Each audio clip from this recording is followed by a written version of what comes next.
करनी का फल भोगना पड़ता है। कैसे? चलिए एक कहानी के माध्यम से समझाने की कोशिश करता हूं। एक बार एक औरत बहुत ज्यादा भजन सिमरन करना, सेवा करती थी।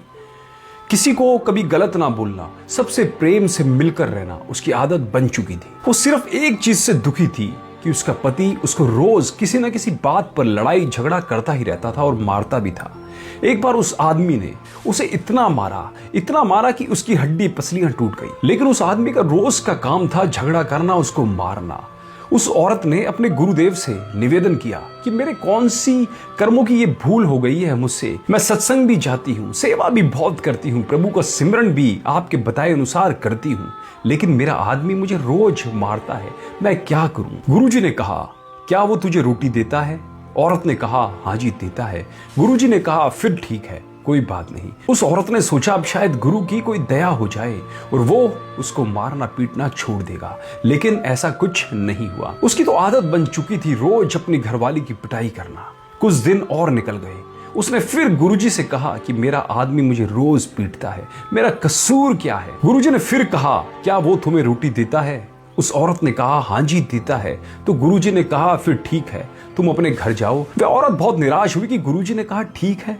वो औरत घर आ गई, लेकिन उसके पति का स्वभाव वैसे का वैसा ही रहा, रोज उससे लड़ाई झगड़ा करना। वो औरत बहुत तंग आ गई। वो औरत साल भर बाद फिर गुरुजी के पास गई कि वो मुझे अभी भी मारता है, मेरे हाथ की हड्डी उसने तोड़ दी, मेरा कसूर क्या है? मैं सेवा भी करती हूँ, सिमरन भी करती हूँ, फिर मेरा कसूर क्या है? आखिर फिर भी मुझे जिंदगी में सुख क्यों नहीं मिल रहा है? गुरुजी महाराज ने फिर कहा, वो तुझे रोटी तो देता है ना?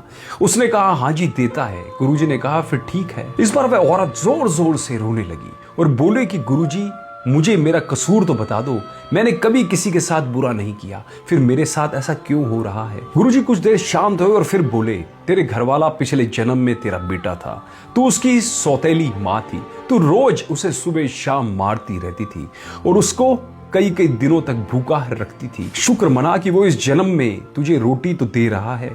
ये बात सुनकर औरत एकदम चुप हो गई। गुरुजी ने कहा, बेटा जो कर्म तुमने किए हैं उसका भुगतान तुम्हें ही करना पड़ेगा। फिर उस औरत ने कभी गुरुजी से शिकायत नहीं की, क्योंकि वो सच को जान गई थी। इसलिए हमें भी किसी का बुरा कभी भी नहीं करना चाहिए, सबसे प्रेम प्यार के साथ रहना चाहिए। हमारी जिंदगी में जो कुछ भी हो रहा है सब हमारे कर्मों का लेखा जोखा है, जिसका हिसाब किताब एक ना एक दिन हमें देना ही पड़ेगा।